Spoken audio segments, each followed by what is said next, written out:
Updates అందించడానికి Usha live లో సిద్ధంగా ఉన్నారు. ఉషా.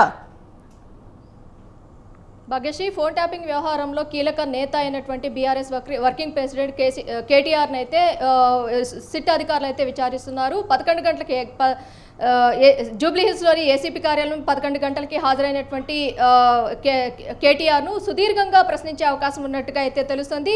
గతంలో ఏదైతే హరీష్ రావుని 20వ తారీఖున ఎలా అయితే విచారించారో తన లీగల్ టీం అనుమతి లేకుండా కేవలం హరీష్ రావుని మాత్రమే విచారించారో అదే తరహాలోనే కేటీఆర్ని కూడా విచారించబోతున్నారు. ప్రస్తుతం అయితే కేటీఆర్ ఎదుట చాలా ప్రశ్నలే సంధించబోతున్నట్టుగా అయితే తెలుస్తుంది. మొత్తం మీద ఏదైతే గతంలో వ్యాపారస్తుల దగ్గర ఎలక్టోరల్ బాండ్స్ రూపంలో అప్పటి ఎస్ఐబి చీఫ్గా ఉన్నటువంటి ప్రభాకర్ రావు తీసుకున్నటువంటి ఎవిడెన్స్ కలెక్షన్స్, అలాగే ఫోన్ ట్యాపింగ్కి సంబంధించి తను చేసినటువంటి వికృతమైనటువంటి చేష్టలు, వీటన్నిటికీ సంబంధించి గతంలో పంజాగుట్టలో నమోదైనటువంటి కేసు ఆధారంగానే ఇవాళ కేటీఆర్ని ప్రశ్నించబోతున్నారు. మరోవైపు ఎస్ఐబిలో ఉన్నటువంటి అందరు వ్యక్తులు ఏదైతే ప్రణీత్ రావు, భుజంగరావు, తిరుపతన్న రాధాకిషన్ రావు, అలాగే ప్రభాకర్ రావు, వీరందరితో పాటు ప్రైవేట్ ఛానల్ వ్యక్తి అయినటువంటి శ్రవణ్ రావు ఇచ్చినటువంటి స్టేట్మెంట్ కూడా ఇక్కడ కీలకంగా మారనుంది. ఏదైతే ఫోన్ ట్యాపింగ్ వ్యవహారంలో ఒక ప్రైవేట్ ఛానల్నే కొమ్ముగా తీసుకొని దాని నుండి పావులు కదిపారు అన్న ఆరోపణలు ఉన్నాయి. కాబట్టి గతంలో విచారించినటువంటి అభ్యర్థులు ఇచ్చినటువంటి స్టేట్మెంట్స్ ఆధారంగానే ఇవాళ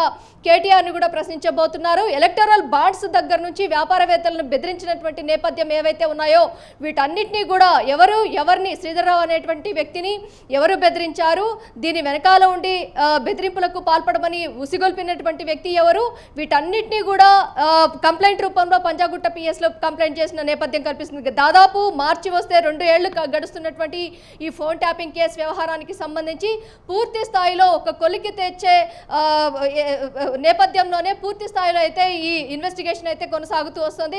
సజ్జనార్ నేతృత్వంలో జరుగుతున్నటువంటి ఈ ఫోన్ ట్యాపింగ్ వ్యవహారంలో దాదాపు ఏసీపీ వెంకటగిరి, అలాగే జాయింట్ డైరెక్టర్ అయినటువంటి విజయ్ కుమార్ నేతృత్వం చాలా క్లిష్టమైనటువంటి ప్రశ్నలు, అలాగే కేటీఆర్ని చాలా వరకు పదే ప్రశ్నలు ఏవైతే ఉన్నాయో ఫోన్ ట్యాపింగ్కి సంబంధించి, ఎలక్టోరల్ బాండ్స్కి సంబంధించి, ఉప ఎన్నికల దగ్గర నుంచి అలాగే అసెంబ్లీ ఎన్నికల వరకు కూడా వీరు చేసినటువంటి ఫోన్ ట్యాపింగ్స్ కావచ్చు, బాండ్స్ రూపంలో తీసుకున్నటువంటివి కావచ్చు, అలాగే వ్యాపారస్తులను బెదిరింపులకు పాల్పడినటువంటి నేపథ్యం కావచ్చు, వీటన్నిటినీ కూడా క్రోడీకరిస్తూ కేటీఆర్ ముందు ఉంచి ప్రశ్నించే అవకాశం ఉన్నట్టుగా అయితే తెలుస్తుంది. మొత్తం మీద ఈ రోజు కేటీఆర్ని విచారించబోతున్నారు అని తెలిసిన వెంటనే చాలా వరకు కూడా బీఆర్ఎస్ శ్రేణులు తెలంగాణ రాష్ట్ర వ్యాప్తంగా ఉన్నటువంటి బీఆర్ఎస్ శ్రేణులు అందరూ కూడా తెలంగాణ భవన్ దగ్గర నుంచి ఏదైతే జూబ్లీ హిల్స్ ఏసీపీ కార్యాలయానికి, ఏదైతే సిటీ కార్యాలయానికి నేరుగా ర్యాలీ రూపంలో కూడా చేరుకున్నటువంటి నేపథ్యం కనిపిస్తుంది. చూడాలి, గతంలో హరీష్ రావుని 7 గంటల పాటు విచారించినటువంటి సిట్ బృందము కేటీఆర్ని ఎన్ని గంటలు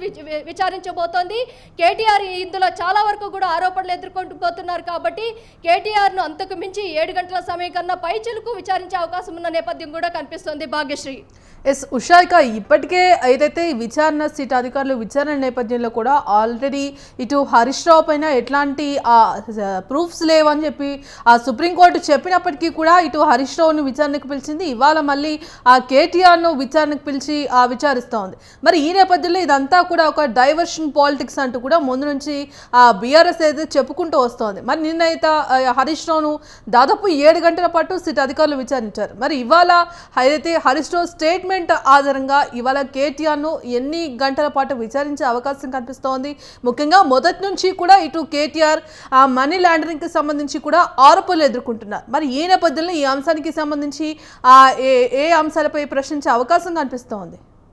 ఖచ్చితంగా ఇప్పటికే ప్రతిపక్షాలతో పాటు అధికార పక్షమైనటువంటి కాంగ్రెస్ పార్టీ కూడా ఈ ఫోన్ ట్యాపింగ్ వ్యవహారానికి సంబంధించి చాలా వరకు కూడా ఏదైతే దేశ భద్రత, ఉగ్రవాద చర్యలను రక్షించడానికి నుంచి దేశాన్ని కాపాడడానికి, రాష్ట్రాలను కాపాడడానికి, అలాగే దేశ భద్రత కోసం ఏర్పాటు చేసినటువంటి వింగ్ ఏదైతే ఉందో ఈ వింగ్లో ప్రైవేటు తమ సొంత కార్యకలాపాల కోసమే ఎస్ఐబి వింగ్ని పూర్తి స్థాయిలో వాడుకున్నారు అన్న కోణంలోనే అటు చొప్పదండి ఎమ్మెల్యే మేడిపల్లి సత్యం కావచ్చు, బల్మూరి వెంకట్ కావచ్చు, అలాగే ఇటు అద్దంకి దయాకర్ కావచ్చు, ప్రతి ఒక్కరు బిర్లా ఐలయ్య కావచ్చు, ప్రతి ఒక్కరు కూడా ఈ అంశానికి సంబంధించి కేటీఆర్ మాట్లాడే మాటలు కావచ్చు, అలాగే సభాముఖంగా ప్రెస్ మీట్ ముఖంగా మీడియాను ఉద్దేశించి మాట్లాడే వ్యాఖ్యలు కావచ్చు, వీటన్నిటిని కూడా కౌంటర్ అటాక్ చేస్తున్నటువంటి నేపథ్యం కూడా కనిపిస్తోంది.